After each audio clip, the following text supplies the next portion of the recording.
Bonjour à tous, on se retrouve pour une nouvelle vidéo. Aujourd'hui, dernier match de gag de cette troisième semaine, me semble-t-il, de Grande Arène. 3 vs 3, donc on affronte Prostatis, 11 millions de GP. Il lui manque 2 GL, vraisemblablement, donc il lui manque Ahsoka et il lui manque LV.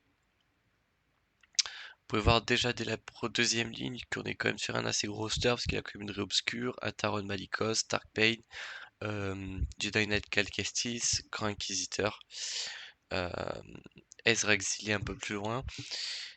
De la série, voilà, il y a quand même pas mal de choses, les grandes matriarches, c'est plutôt propre. Là où c'est marrant, c'est quand même qu'il a pas DR et Gas relique, c'était G12, mais c'est vrai que c'est plutôt marrant. Personnage le plus rapide hors GL 335, ce qui donne un avant-goût des modes à peu près. Ah, donc voilà pour ce qui est de la défense. Un SLKR avec le Datacron, mais que niveau 10, donc ça nous aide un peu. On va retrouver une Rey et une Jabba. Hop.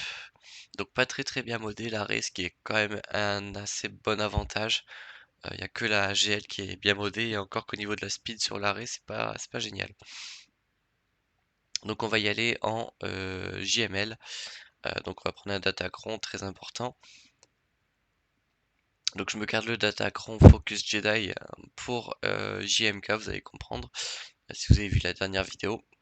Hop, on va prendre celui-là parce qu'il donne quand même 78% de défense, 42% de prot, ce qui est non négligeable. Je crois que c'est celui-là que je vais prendre, non? Même pas. Alors pourquoi j'ai fait ça? Là, bah ouais, parce qu'il y a du pouvoir quand même. Ouais, non, en vrai, ça aurait été plus intelligent de prendre l'autre, j'avoue. Hop, donc voilà, on lance la WE pour enlever la prévoyance. On booste la défense de JML, très important. Hop. Donc là, je regardais s'il était immunisé au stun grâce à l'exil, ce qui n'est pas le cas. Hop, voilà, donc ça me permet justement de stun tout le monde. Rey se met toute seule dans l'immunité aux dégâts, c'est plutôt une bonne nouvelle. On augmente les délais de Ben parce qu'il fait très mal. Hop.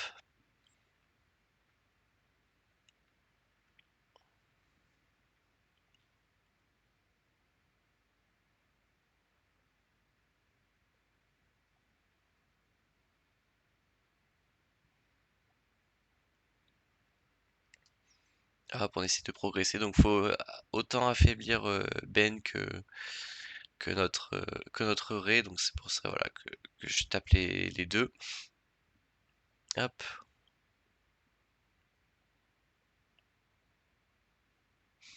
Ah, donc faut quand même charger l'ult de temps à autre. Tac, on augmente les délais de Ben toujours, on évite la WE par exemple.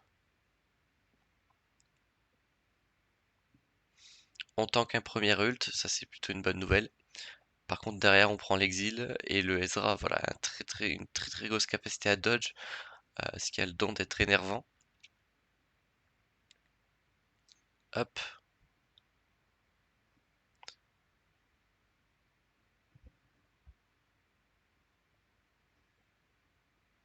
Tac. Voilà, donc on essaye au maximum.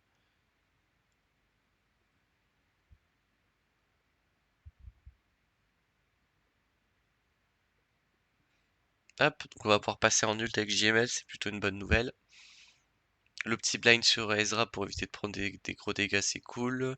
On passe en ult avec JML, puisqu'on peut rien faire d'autre de plus intéressant. On se heal. Voilà, donc là on est obligé de temporiser. C'est une bonne occasion pour se heal.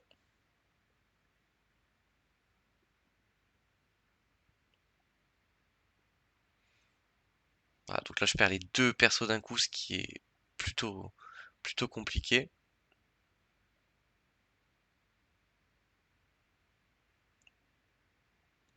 Hop. Fort heureusement pour moi, j'ai quand même des AOE beaucoup plus fréquentes. Donc ça me permet entre autres vraiment de DPS comme un cochon. Hop, on tue Ben Solo, ce qui est plutôt la bonne news.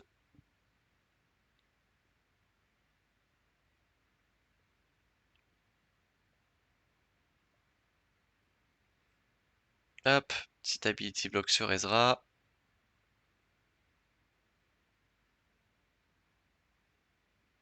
Hop, et là j'avais l'espoir de survivre, mais c'est vrai que l'ult de Rey, c'est un no match, quoi.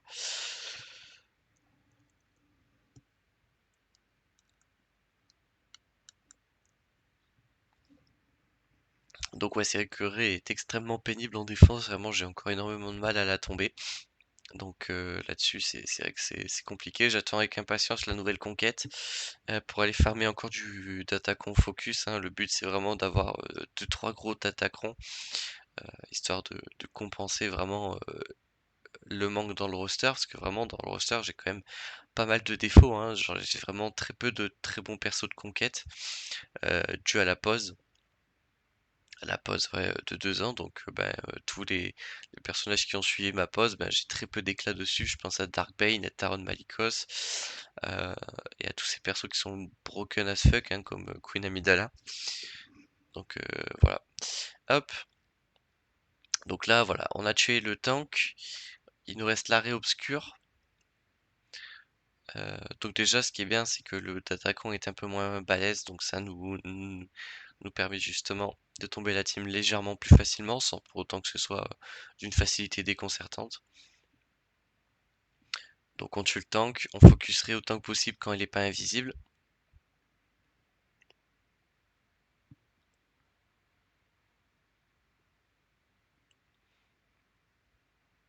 Ah voilà, donc elle passe invisible, on temporise.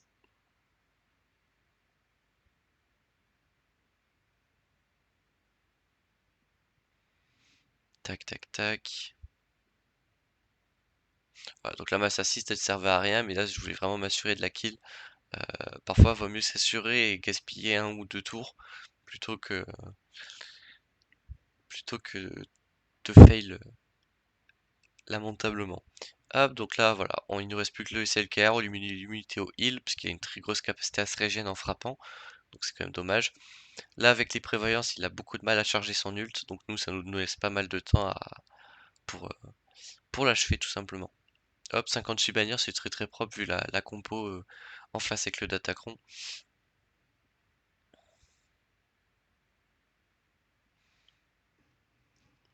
Hop, donc là, on est sur Jabba le Hutt, il a pas de Datacron, il a pas de tank, donc ça nous facilite la vie, donc je vais pouvoir me garder l'armurière.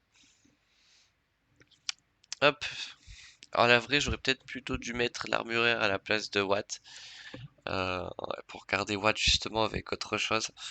Mais c'est vrai que j'y ai pas spécialement pensé. Donc on reste sur le même délire, c'est-à-dire que on met toujours le Tontek sur SLKR. Hop, on protège le tank.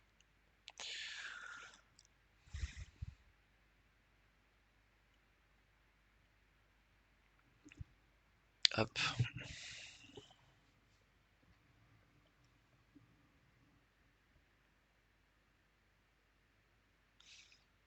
voilà, donc là on va pouvoir tuer la Leia, qui est quand même le plus gros personnage de la team.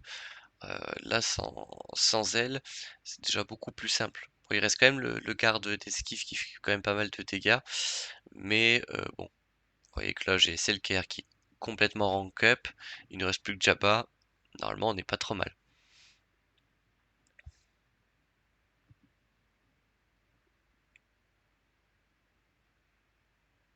Voilà,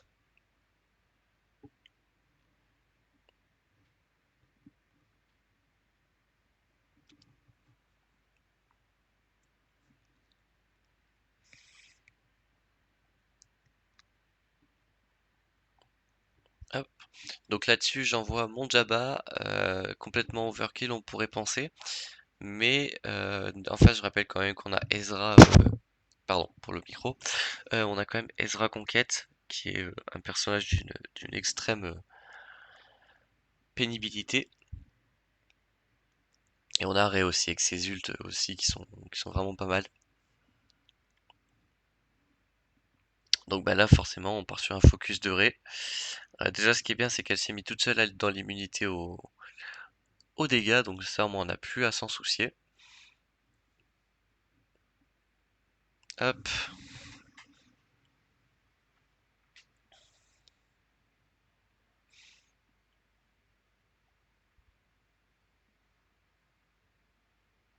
Tac, tac, tac.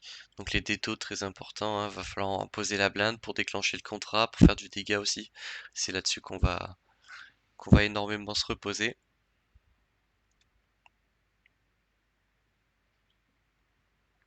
Poser le choc aussi, très important. Ça évite les boosts, entre autres.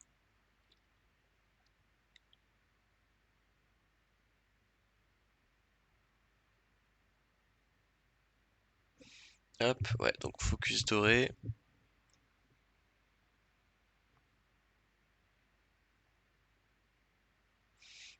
Hop. Voilà, donc 7 détos, ça commence à être pas trop mal. On n'a pas le choix. On dispel.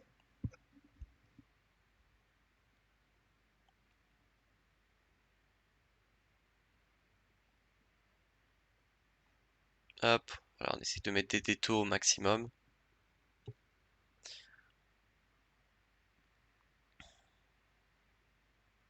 On tank l'ult comme des chefs. Derrière on peut se régène en plus, c'est ça qui est bon.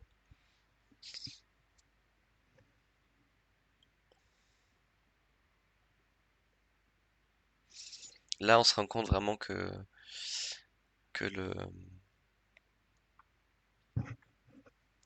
d'attaquant il aide quand même pas mal, hein. Là-dessus, il n'y a rien à dire. Que ce soit pour la défense, ouais. Là, il y a quand même des trucs ouf. Là, pareil, le pouvoir pour poser les détos, les malus à droite à gauche. Mais on voit que le Krasantan, les lames ou les ults, il en a vraiment rien à secouer, donc ça c'est plutôt pas mal. Hop, on finit par déclencher le contrat. Ça, je sais pas pourquoi je l'ai fait, me posez pas trop de questions. Hop, on pose les détos, tac tac tac. Hop, on se heal un peu. Hop, on reprend un ult et tout le monde est toujours vivant, alors que c'est le deuxième. Par définition, il fait déjà plus de dégâts. Mais ouais. Le petit désarmement pour lui mettre quelques malus à la petite raie. Il lui lâche un sale heal, ça j'avoue sur le coup ça m'a un peu dégoûté. Mais on perd pas espoir, on continue. On pose encore les détours, les immunités aux trucs, enfin aux améliorations. En plus là, je les dispel ses bonus de prot. Et on finit par l'achever avec l'ult de Jabba, donc là-dessus j'étais plutôt soulagé. Donc là il me reste une minute, donc on pose la blinde de déto encore. Hop, on essaye de se heal un peu. Là il fait plus grand chose. Il a de la chance qu'il a l'exil. Et voilà, il meurt des détos, donc plutôt cool.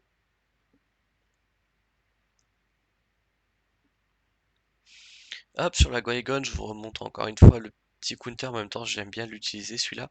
C'est counter Jiker contre Qui-Gon Omicron. C'est pas excessivement cher, j'ai l'impression. Hop. Alors j'ai peut-être un peu trop skip. Mais c'est vrai que il est pas très cher ce counter pour ce que c'est. Hop, donc le but c'est vraiment de déclencher l'AOE d'Anakin avant que Qui-Gon meure. Comme ça vous évite un one-shot de votre team.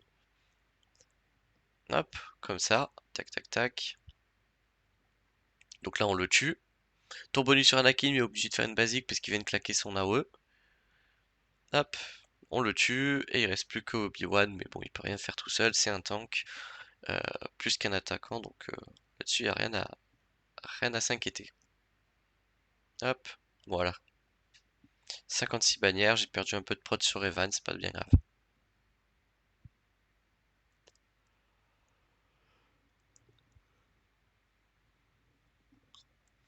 Hop, on va partir sur gaz, j'ai pas la sensation que j'en aurais besoin ailleurs. Donc là-dessus, pas de problème. Au niveau des Tatacrons, je sais plus ce que j'utilise. Je crois que c'est celui-là que j'utilise. Parce que je sais que Rex, c'est ouais, avec sa SP1, il donne la ténacité, donc un peu de protection en plus, ça mange pas de pain. Hop, tac. Donc là, je sais qu'il y a la 9ème sœur qui va être compliquée, hein, je l'ai anticipé avant le match. Euh, mais pas de problème, je sais qu'elle est pas immunisée à l'assaut aérien de Rex. Donc je m'inquiète pas trop.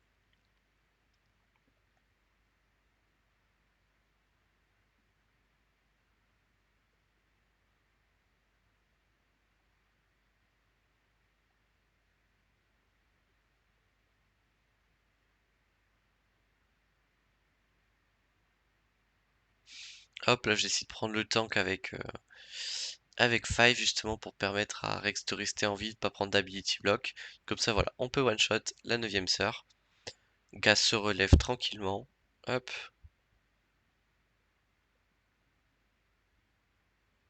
On dispelle les purges, très important pour éviter des gros dégâts de la part du Grand Inquisiteur.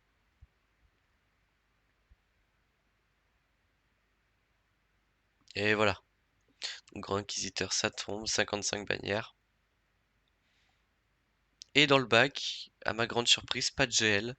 Et pas de grosse team à la Taron Malicos ou autre truc du genre. Donc j'avoue que ça m'a un peu libéré. Bon, on a quand même eu une Queen Amidala avec Obi-Wan et Qui-Gon Relic 9. Donc là, ouais, je sais qu'Obi-Wan il va mettre des patates de l'espace. Donc il me faut un attaquant qui donne beaucoup de santé. J'ai celui-là qui me donne quand même 15% de santé. Donc ça va m'aider à tanker les très très grosses attaques d'Obi-Wan. Et encore qu'en face il n'y avait pas d'attaquant. Donc comment vous dire que c'est pas mal. On m'avait déjà demandé si une Traya ça valait le coup de la relique énormément. Vraiment pour ce genre de match-up, c'est vraiment le genre de cas où c'est intéressant de le faire. Euh, Quand vous affrontez des Géonosiens, des Padmé classiques, ce genre de truc, c'est pas très intéressant d'avoir du haut niveau de relique. Mais c'est vrai que quand vous affrontez une Queen Amidala de cette envergure, donc avec du relique 9 sur les Padawan, etc., pour tanker, c'est pas mal. Parce que là, vous voyez que ma Traya s'est fait tout shot. Euh, Alors qu'en face, c'est même pas une GL, hein. Obi-Wan, c'est quand même un perso classique à la base. Mais même mon Savage, vous voyez qu'il lui met extrêmement cher. Donc, ouais, vraiment, si vous avez ce genre de match-up de façon assez récurrente, là, oui, à ce moment-là, ça peut être intéressant d'avoir Traya Relic convenablement. Enfin, Traya et même les persos qui accompagnent un petit Savage Relic 7, c'est vrai que ça mange pas de pain.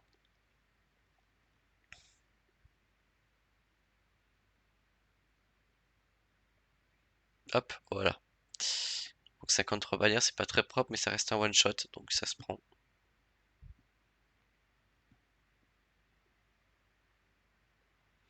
Donc là, la Tusken, je sais que moi en général mon counter c'est Traya pour dispel avec le lead de Traya les différents effets de dégâts sur la durée. Mais là, j'ai pas ce counter, je viens de l'utiliser. Donc on part sur un Sidious solo. Alors dans ce fight, il y a deux parties à ce fight. La première partie, c'est le moment où vous allez tuer le chef de la tribu ainsi que le side. Donc là ici c'est la guerrière. Et la deuxième partie, c'est une partie beaucoup plus RNG. C'est quand vous devez tuer les deux Tusken en même temps. Donc moi ce que je vous conseille c'est de jouer manuellement la partie où vous avez le chef de la tribu et l'autre. Et ensuite, une fois qu'il vous reste plus que les deux, tout simplement passer en auto et prier justement pour qu'une bonne AOE bien timée fasse le taf.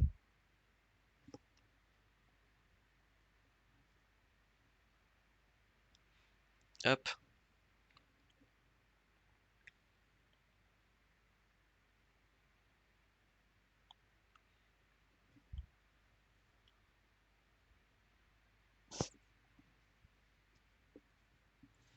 vous voyez qu'il n'y a pas grand chose, hein, c'est surtout du spam d'AOE. On peut pas leur poser d'effet de dégâts sur la durée, donc comptez pas trop sur le one shot avec les cinq stacks. Faut savoir aussi que l'offense de Sidious se rank up petit à petit, hein, ça aide pas mal. Et là voilà, que je passe en auto, hein. En plus Sidious joue beaucoup plus vite en auto.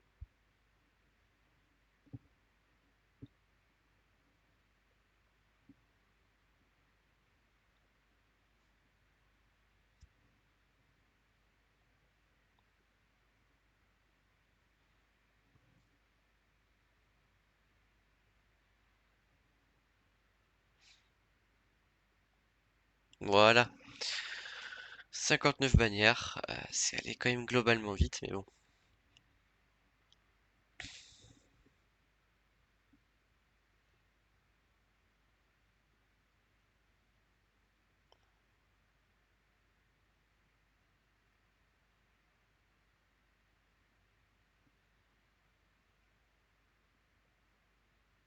Hop, voilà, donc petit attaquant de ténacité pour utiliser les ability block par exemple. Ce genre de truc, le choc. Hop. Il y avait un peu de protection, ça permet de tanker un peu plus. Le petit dodge sur Malgus qui fait plaisir, hein, c'est une très grosse attaque en moins.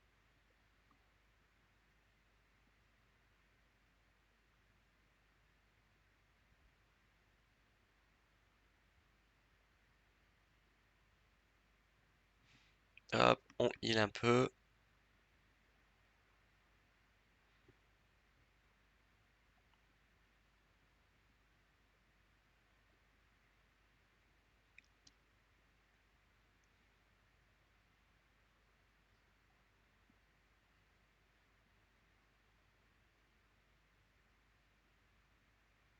Hop.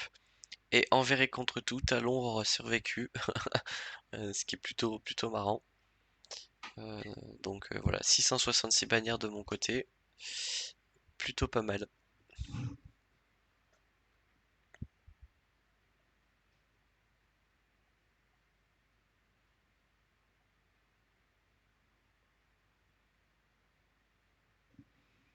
Ouais, il reste 9 minutes à la vidéo, je me demande s'il n'y a pas eu un crash sur mon record. 9 minutes pour tomber tout ça, ça me paraît un peu court, mais à la vraie, c'est pas non plus impossible, on va voir. Donc là, contre la Lutène, très important, on va mettre un Datacron où j'ai du dégât de mémoire. Celui-là, beaucoup de dégâts, ça va être très important, parce que là, il va falloir tomber quand même des gros persos, et très vite surtout. Hop, donc voilà, on a l'avantage du TM, j'ai regardé sur lequel Katarn sa speed, histoire de savoir si même avec son bonus, je le déboîte, ce qui est le cas.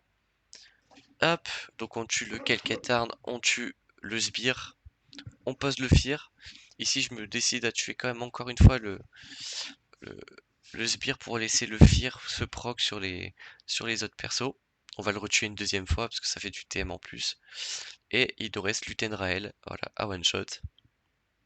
57 bannières, très propre. Donc là, ce qui nous aide quand même pas mal sur cette gag, c'est qu'il a pas de datacron et de mode, hein. Enfin, surtout les modes en fait, plus que les datacrons. Parce que les datacrons, j'en ai, donc ça compenserait. Mais là, c'est vrai que en face, ça n'a pas beaucoup de datacrons, donc good news. Hop. Donc là, faut tuer Panway rapidement avec ses stacks de courage et de protection, elle est assez pénible.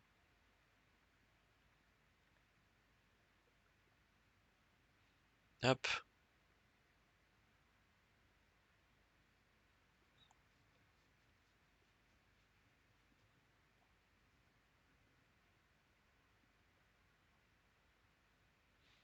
hop. Donc là, le 5, voilà, il a la raillerie, donc c'est assez relou, mais bon, c'est la vie.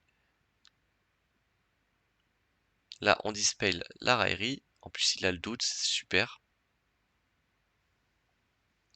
Ouais, c'est ça, heal-toi, moi je te mets une praline avec Malgus. Hop, on tue 5 pour éviter le sacrifice, même si en 3 vs 3 c'est moins grave, surtout sur Rex tout seul. Mais, euh, mais voilà, si on peut éviter d'avoir un clone qui tank, c'est pas mal. Hop, 57 bannières.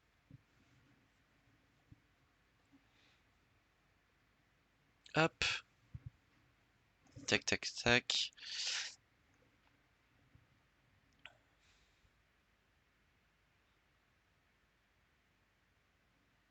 Hop, Profundity versus Executor. Donc on a l'avantage parce que son Profundity n'est pas maxé.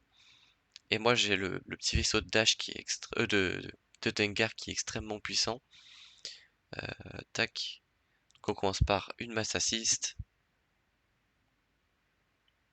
On pose la Deathmark sur l'Outrider, pardon. On le tue dans la foulée. Et ça fait un très gros vaisseau en moins. Donc voilà, on peut direct dispel le malus de prot du vaisseau rebelle. Donc ça c'était génial. Hop. Donc on sort le Xanadu, comme ça nous permet d'achever rapidement le tank rebelle.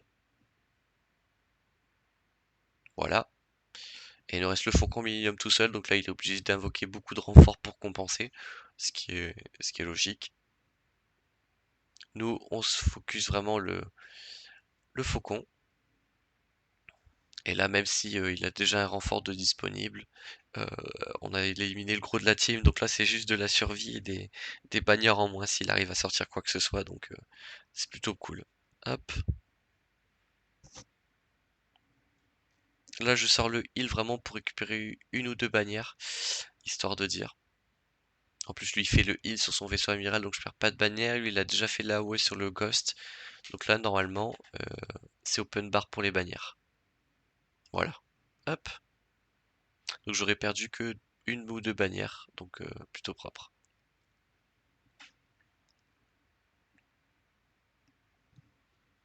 Hop, donc la flotte empire. On va jouer que 4 vaisseaux en face, vous avez vu la compo, elle est pas dingue. Hop. Donc ça nous fait 3 emplacements vides, histoire de rattraper les quelques bannières, par exemple sur le fight contre Rey. Hop. Donc faire attention à quand même à Maraudeur, hein, ça tombe bien ce personnage. Vous allez voir que la RNG va être pas mal de mon côté. Bon après il n'y a pas besoin de RNG dans ce genre de fight, mais quand même. Hop. Petit AOE, on cale la brûlure. On sort la navette, au moins on a déjà tous les renforts de dispo. Voilà, donc là très très bonne attaque de la navette. On tue le chasseur parce qu'il est assez faible. On essaie de se heal un peu histoire de garder les bannières.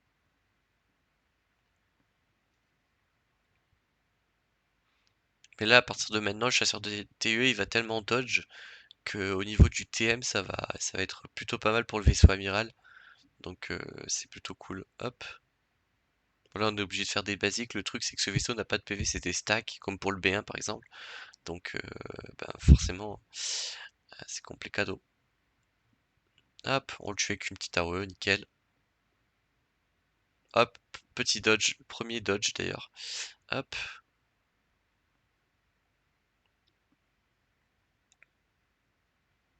Voilà, donc là on peut donner TM, nickel. Ah, oui, il a dodge qu'une fois, mais ouais. Euh...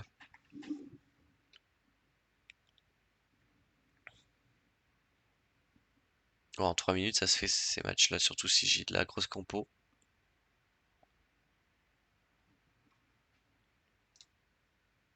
Hop. Donc Grand Inquisiteur versus Radius, c'est ma meilleure team contre sa meilleure team. Hop, on kick le TM sur Radius. On bloque le TM sur Jean et son ability block au passage. Petit AOE blind brûlure pour faire de jolis dégâts sur la durée. On heal le 8ème frère qui a pris assez cher. Hop, AOE ability block. On tente le kill sur Cassian, ça passe pas parce qu'il avait pas de stack de purge. Hop, la pas de bol avec la RNG, elle arrive à revive le seul des deux que je voulais pas. Plus derrière il se heal, ce qui est assez pénible. Mais bon, repose, brûlure, blind et compagnie. On se heal pour rester en vie quand même, c'est important. L'AOE qui se fait dodge par les prévoyants, ça c'était pas mal. Plus le Radius, ouais, il est relique 9 donc il tank comme il en peut plus. Nous on lui repose la torture, tout ça. On repose l'ability block sur Jean avec les stacks de purge en plus. Petit AOE. Hop, et on peut finir Jean tranquillou, bilou. Hop. Hop, donc contre la team Bo-Katan, on sort Vador et compagnie. Tac. On fracture Django. D'ailleurs, je comprends pas, ouais, c'est une team Mandalorien. Ouais, c'est un concept. Hop. Pourquoi j'ai la barre qui reste en bas là, ça me rend fou. Hop. Donc ouais, voilà, 57 bannières, rien à dire. Et contre la GG, il nous reste tac tac tac les rebelles. Donc avec le d'attaquant qui donne du TM au personnage lumineux le plus faible ou le plus lent, je sais plus, un des deux. Mais dans tous les cas, ça me donne voilà, beaucoup de TM sur Jinerso, ce qui permet voilà, de commencer à switch le TM et compagnie. Le B2 il est G12 donc il tombe très facilement.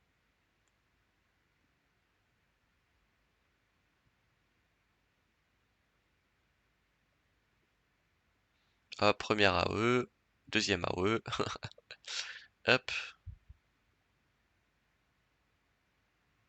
voilà.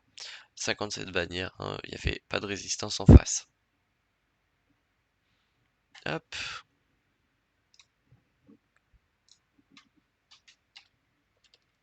tac. On retourne en jeu. Donc pour l'instant, au niveau du résultat, ça donne ça. Alors c'est parti pour changer, je pense, je sais pas. Mais il a attaqué, il a one shot la Guigon pour 67 bannières, donc c'est plutôt pas mal. Mais c'est vrai que derrière, il a quand même déjà tout ça à tomber, ce qui est plutôt pas mal. Et ici, du coup, voilà, il a ça à tomber. Et au niveau des vaisseaux, on a quand même le Profondity avec un gros négociateur. Donc à voir. En tout cas, j'espère que cette vidéo vous aura plu. On se retrouve très bientôt pour de prochaines vidéos. D'ici là, portez-vous bien.